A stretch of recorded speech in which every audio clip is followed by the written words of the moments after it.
येन तिमिरन्धस्य ज्ञानाञ्जनशलाकया चक्षुरुन्मीलितं येन तस्मै श्रीगुरवे नमः। वन्देऽहं श्रीगुरुश्रीयुतपदकमलं श्रीगुरुं वैष्णवांश्च श्रीरूपं साग्रजातं सहगण रघुनाथान्वितं तं सजीवं साद्वैतं सावधूतं परिजनसहितं श्रीकृष्णचैतन्यदेवं श्रीराधाकृष्णपादं सहगण ललिता श्रीविशाखान्वितांश्च आजनुलम्बितभुजौ कनकावदातौ सङ्कीर्तनैकपीतरौ कमलायताक्षौ विश्वम्भर द्विजवरौ जुगधर्मपालौ वन्दे जगत्प्रियकरौ करुणावतारौ आनन्दलीलामय विग्रहाय हेमाभदिव्यच्छविसुन्दराय तस्मै महाप्रेमरसप्रदाय चैतन्यचन्द्राय नमस्ते। नित्यानन्दमहं वन्दे कर्णिलम्बितकुण्डलं चैतन्यग्रजरूपेण पवित्रीकृतभूतलं।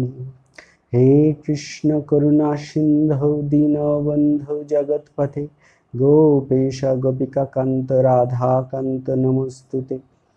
तप्त काञ्चन गौराङ्गी राधे वृन्दावनेश्वरी विश्वभानुसुते देवी प्रणमामि हरिप्रिये। वृन्दावै तुलसीदेव्यै प्रिया वै केशवस्य च कृष्णभक्तिपदे देवी सत्यवत्यै नमो नमः। वाञ्छाकल्पतरुभ्यश्च कृपासिन्धुभ्यैव च पतितानां पावनेभ्यो वैष्णवेभ्यो नमो नमः। जय रूप सनातन भट्ट रघुनाथ श्रीजीव गोपाल भट्ट दास रघुनाथ এই ছয় গোসাইর করি চরণ বন্দন যাহা হইতে বিঘ্ননাশ অভিষ্ট পুরাণ। জয় শ্রীকৃষ্ণ চৈতন্য প্রভু নিত্যানন্দ শ্রী অদ্বৈত গদাধর শ্রীবাসাদি গৌর ভক্ত বৃন্দ। হরে কৃষ্ণ কৃষ্ণ কৃষ্ণ হরে হরে হরে রাম রাম রাম হরে হরে। জয় গুরু জয় নিতাই জয় শ্রী রাধে।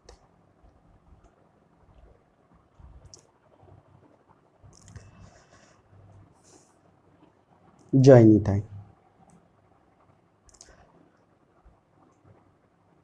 প্রভুর কৃপায় আজ আমরা আবার এই ভাগবতী আসরে উপনীত হয়েছি না অমল পুরাণ শ্রীমদ্ ভাগবতের রসাস্বাদনের আকাঙ্ক্ষায়।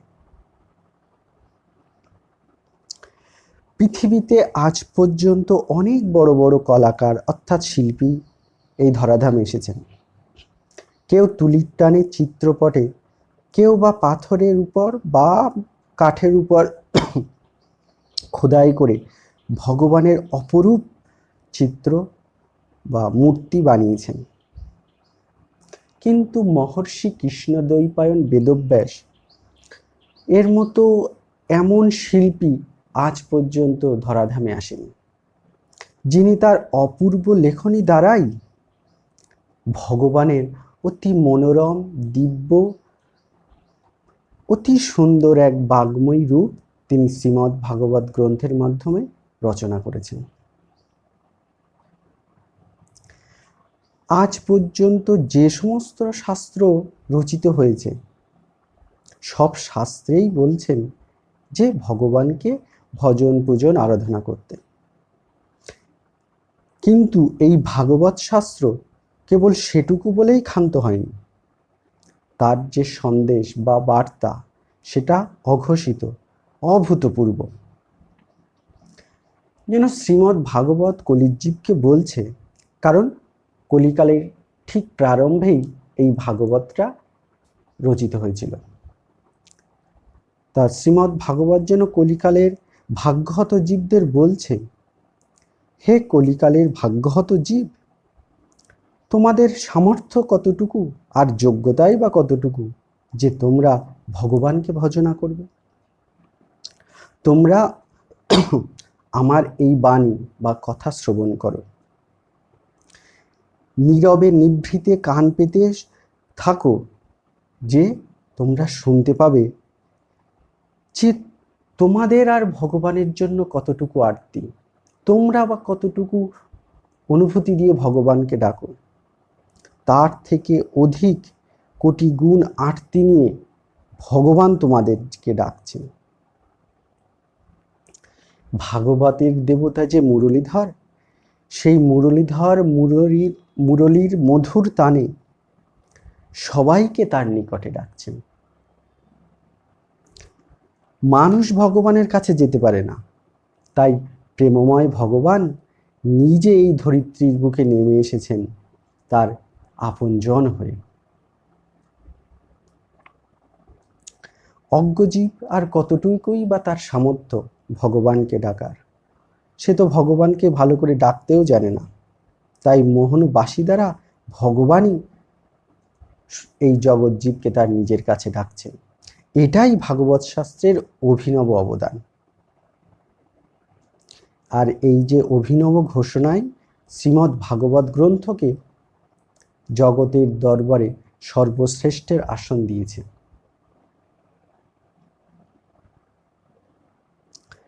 ভাগবতে বলছে যে নিগম কল্প তরুর গলিতং ফলম সুখমুখাদ মিতদ্রব্য সংযুগম পিবত ভাগবতম রসমায়লম মুহুরহ রসিকা ভুবি ভাবুকা। এই ভাগবত আদি বেদ কল্পবৃক্ষের বিগলিত ফল, যেটা কৃপায় গলে পড়ছে।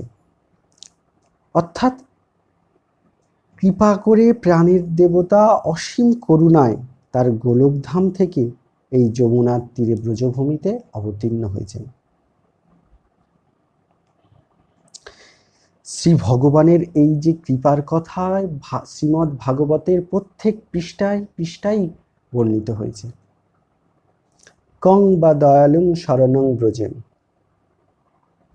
এই যে আপ্ত বাক্যটা বা বাণীটা, এই কথাটা ঘোষণা করেই শ্রীমদ্ ভাগবত সমগ্র মানব সমাজের কাছেই এক বিরাট বড় প্রশ্ন তুলে ধরেছেন যে এমন দয়াল ঠাকুর আর কে আছে যে তোমরা শরণ নেবে?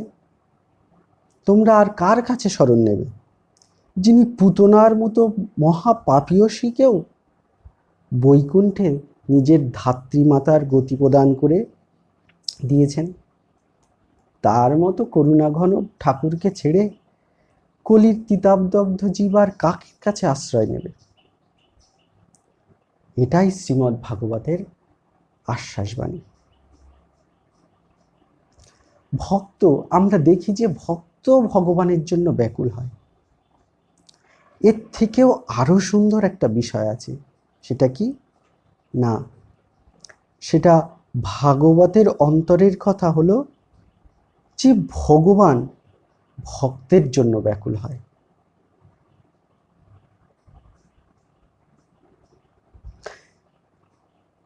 আমরা ভাগবত যদি অধ্যয়ন করি তাহলে দেখব স্তন্য পিপাসায় কাঁদছেন যশোদা মায়ের জন্য কে?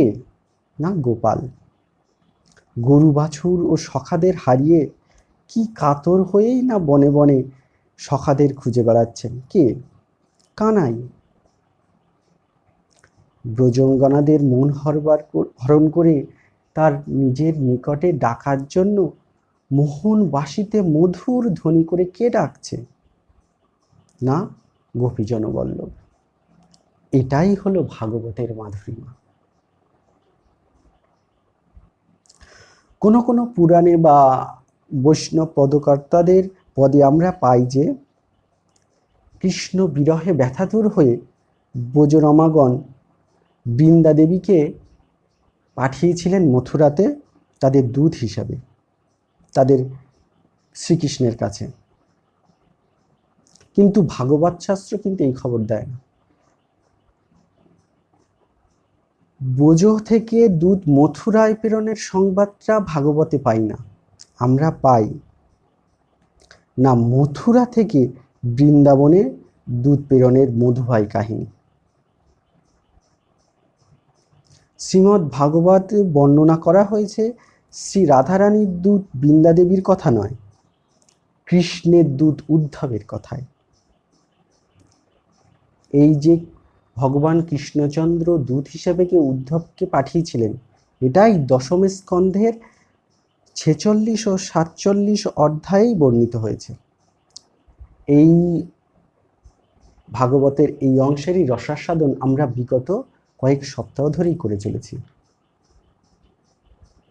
সেখানে আমরা দেখেছি যে উদ্ধব মহাশয় নন্দালয়ে পৌঁছে নন্দ বাবা যশোদা মায়ের সঙ্গে সাক্ষাৎকার করেছেন, সারা রাত কৃষ্ণ কথায় অতিবাহিত করেছেন।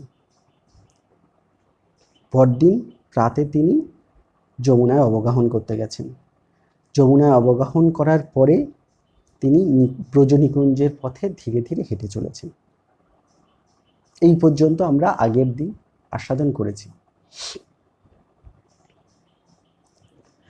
এই যে ব্রজধাম বিজাতীয় ভাবের অগোচর, সেখানে একটাই ভাব, কৃষ্ণময় ভাব ছাড়া অন্য কোনো ভাব ব্রজধামে পাওয়া যায় না। অন্য কোনো ভাব না সেখানে প্রবেশ করার অধিকারই পায় না। যখন উদ্ধব মহাশয় ধীর পদক্ষেপে এগিয়ে আসছিলেন, সেই উদ্ধবজিকে আসতে দেখে এক গোপিকা মৃদুকণ্ঠে বলে উঠলেন, জানিমস্তাং যদুপতে পার্ষদাম সমুপাগতম। অর্থাৎ তুমি যে যদুপতির একজন পার্ষদ তা আমরা বুঝতে পেরেছি। আচ্ছা, উদ্ধবজিকে তো ব্রজমাইয়ারা বা ব্রজাঙ্গনারা তো আগে কখনো দেখেননি, তাহলে তিনি যে একজন কৃষ্ণ পার্ষদ সেটা তারা বুঝলেন কেমন করে? কারণ আমাদের যে চক্ষু দিয়ে তো দর্শন করে তো তারা তো দেখেনি উদ্ধবজিকে। তারা কেমন করে বুঝলো? না, নাসিকার দ্বারা। উদ্ধবজিকে আসতে দেখে উদ্ধবজির যে সঙ্গে যে বসনভূষণগুলো পরে এসেছিলেন তাতে ছিল কৃষ্ণের গাত্রগন্ধ। কারণ বসনগুলো তো কৃষ্ণের, চন্দ্রের। সেই গাত্রগন্ধের যে অপূর্ব সৌরভ, সেই সৌরভটা উদ্ধবজি আসার সঙ্গে সঙ্গেই ব্রজনমাগণ তাদের নাসিকায় পেয়েছিলেন। সেই জন্যেই উদ্ধবজি যে কৃষ্ণ পার্ষদ সেটা তারা বুঝতে পেরেছিলেন। আসলে চোখ, কান, নাক, জিভ, ত্বক, এই যে আমরা পঞ্চেন্দ্রিয় বলি না, এই পঞ্চেন্দ্রিয়ের প্রত্যেকটি ইন্দ্রিয়ের সাহায্যেই ব্রজমাইয়ারা এমনভাবে তাদের প্রাণকান্তকে আস্বাদন করেছেন যে সেই আস্বাদনের অনুভূতিটা প্রত্যেকটি ইন্দ্রিয়েই সমানভাবে এখনো বিদ্যমান। তাই তারা তাদের কৃষ্ণ পার্ষদ বা কৃষ্ণ ভক্তদের চিনতে কোনো রকম অসুবিধা তাদের হয় না।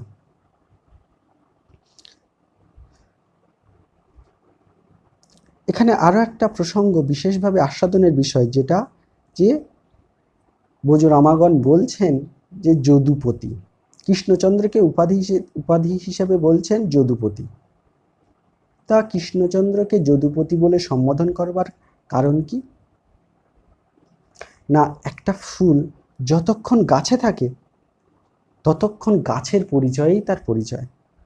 যেই ফুলটা ছিঁড়ে আমরা মালাতে গাঁথা হয় তখন ফুলটার পরিচয় তার মালার পরিচয় হয়ে যায়। ঠিক তেমনভাবেই ব্রজের প্রাণ সর্বস্ব গোচারক যে রাখাল রাজা, তিনি আজ যাদবগণের অধীশ্বর। এখন তো আর তিনি ব্রজবল্লভ নেই। কৃষ্ণচন্দ্র এখন হয়েছেন কি না যদুপতি। যদুপতি অর্থাৎ যাদবগণের অধীশ্বর। তাই তার পুরানো পরিচয় না রেখে নতুন পরিচয় দেওয়াই ভালো। তাই ব্রজাঙ্গনাগণ তাকে ব্রজনাথ না বলে যদুপতি বলেছেন। আসলে এখানে একটা সুতীব্র অভিমান তাদের হৃদয়ে কাজ করছিল। তাই তাদের কথার প্রকাশে বা তাদের মনের অন্তরের ভাবটা তাদের এই কথার মাধ্যমেই প্রকাশিত হয়েছে। তা উদ্ধবজি যখন গেছেন তার কাছে এইবার ব্রজরামাগণ একটার পর একটা প্রশ্ন করছেন। তারা বলছেন, আচ্ছা উদ্ধবজি, তোমাকে আমরা একটা কথা জিজ্ঞাসা করি। এই যে তুমি সুন্দর বেশভূষা করে পরে এসেছো, এটা কি তুমি নিজেই পরে এসেছো, না তোমাকে এই ঐশ্বর্য রূপে সাজিয়ে পাঠানো হয়েছে?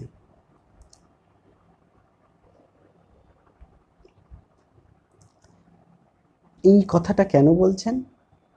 না, ভোজমাইয়ারা বলছেন যে তুমি এই যে সুন্দর বসন ভূষণ পরে এসেছো, এটা কি আমাদের মতো কাঙালি যে ব্রজরামাগণ আছেন এখানে তাদেরকে চমক বা ঐশ্বর্য দেখানোর জন্যই? আরও একটা কথা তারা জিজ্ঞাসা করছেন যে এই গোচারণ ভূমি যে ব্রজধাম, তুমি কি নিজের ইচ্ছায় এসেছো, না তোমাকে তোমার মালিক বা প্রভু পাঠিয়েছেন? কারণ এখানে তো কিছু তেমন দেখার নেই। তুমি একজন রাজপুরুষ, রাজকর্মচারী, তোমার তো কোনো কার্য এখানে থাকার কথা নয়। হ্যাঁ, তবে ঠিক তোমার প্রভু যদি তোমাকে আদেশ করেন তাহলে তো তুমি আসতে বাধ্যই হবে। তা তুমি কি কার্যে এখানে এসেছো, কোন কার্য সাধনের জন্য? আমাদের খবর নেওয়ার জন্য? কিন্তু আমরা তো তা মনে করি না। কারণ মানুষ কার খবর নেয়? তার নিকট আত্মীয়ের বা স্বজন পরিজনদের। তা তোমার প্রভুর সাথে তো আমাদের কোনো সম্পর্ক নেই, না রক্তের সম্পর্ক আছে না আত্মীয়তার সম্পর্ক। হ্যাঁ, একটা সম্বন্ধ ছিল বটে, সেটা নিখাত প্রীতির সম্বন্ধ ছিল, যা স্বীকার করলে থাকে, অস্বীকার করলে তো তা থাকে না। তা তোমার প্রভু কৃষ্ণচন্দ্র সেই যে প্রীতির সম্বন্ধটা অস্বীকার করে কবেই ব্রজধাম ছেড়ে চলে গেছে মথুরায়। সে যদি সেই আমাদের সঙ্গে প্রীতির সম্পর্কটা অস্বীকার নাই বা করবে, তাহলে কি তার এতদিনে একবারও সময় হয়নি আমাদের খবর নেওয়ার, আমাদেরকে একবার এসে সঙ্গে দেখা করার?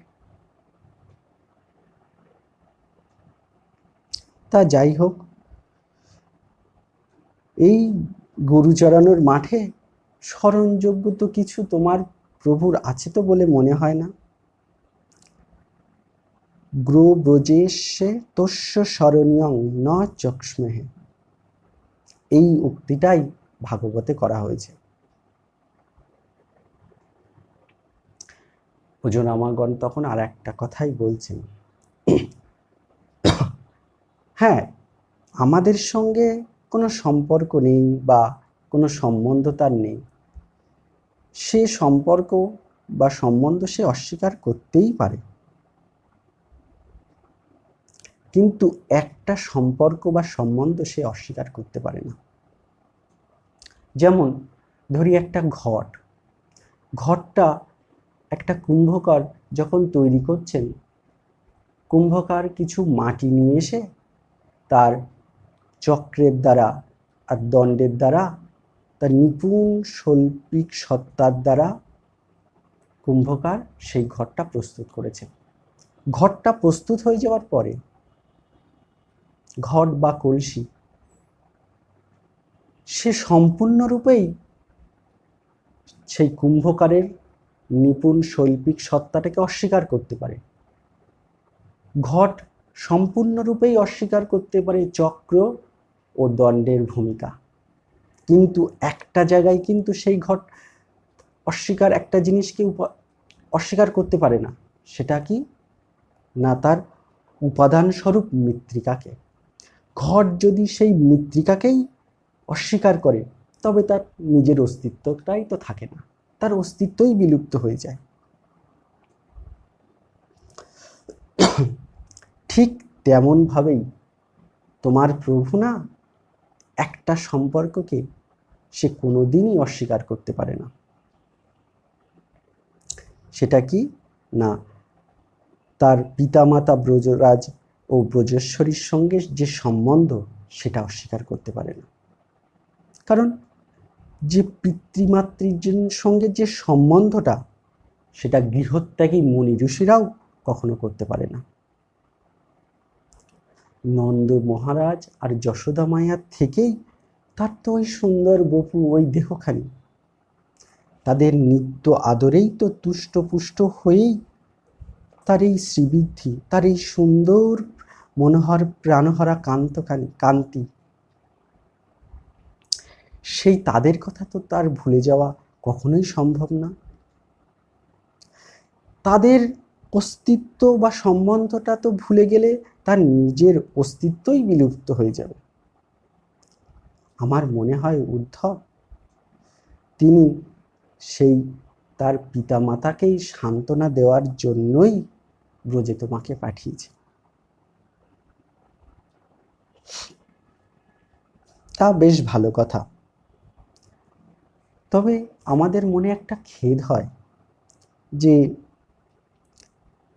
এই কাঙালের ছেলে রাখাল, সে যদি ভাগ্যবশে কখনো রাজপদবী পায় না, রাজমর্যাদা পায় বা বিরাট একটা সাম্রাজ্যের অধীশ্বর হয়, তাহলে তার পূর্বের কথা, পূর্বের সখাদের কথা, প্রিয়জনদের কথা, এমনকি পিতামাতার কথাও ভুলে যাওয়াটা অসম্ভবের কিছু নয়।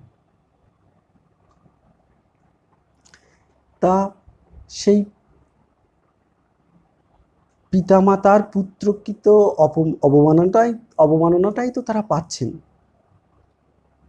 একদিন বুক ভরা স্নেহে লালন পালন করেছেন বলেই তো আজ তিনি নিজে না এসে তার ভৃত্যকে পাঠাচ্ছেন বাবা মায়ের খবর নিতে।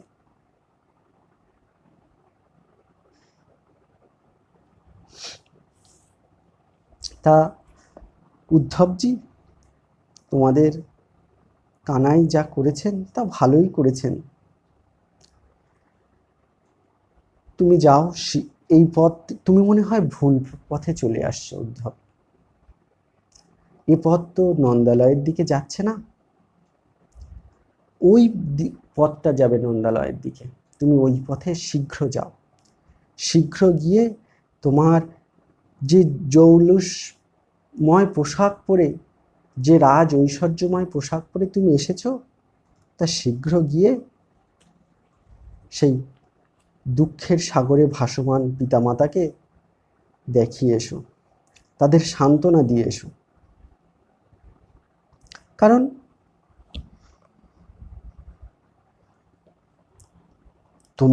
তোমাকে দেখে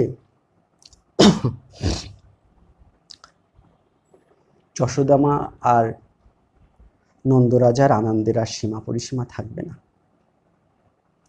তোমাকে দেখে সে তার পুত্র বিরহের সব দুঃখটাই তারা ভুলে যাবে। তুমি যাও, শীঘ্র যাও, তাদেরকে দেখা দিয়ে এসো।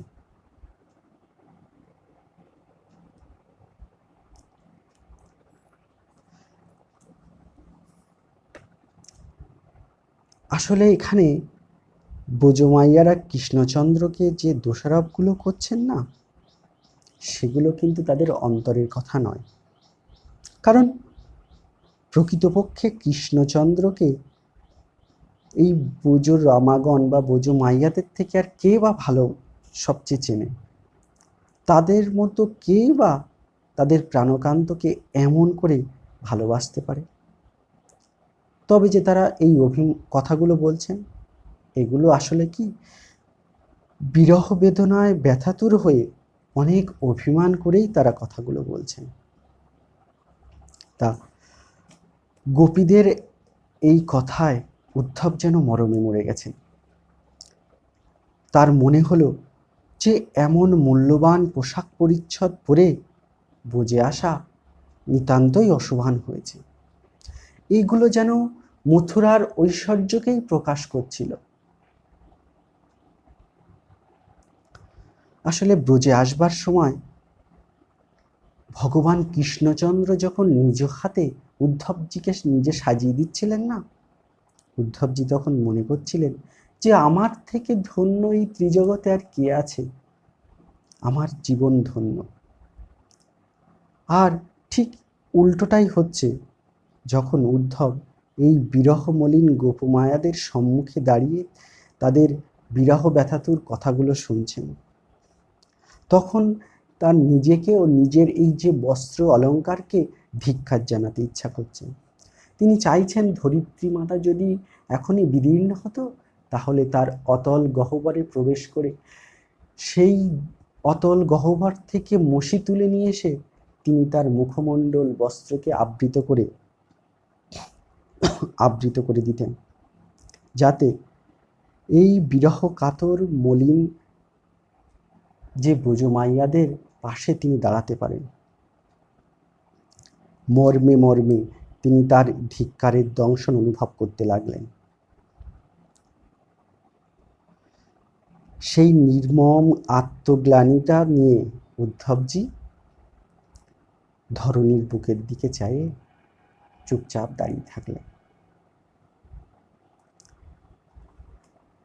জয় নিতাই। আজ আমরা এখানেই পাঠের বিশ্রাম দিলাম।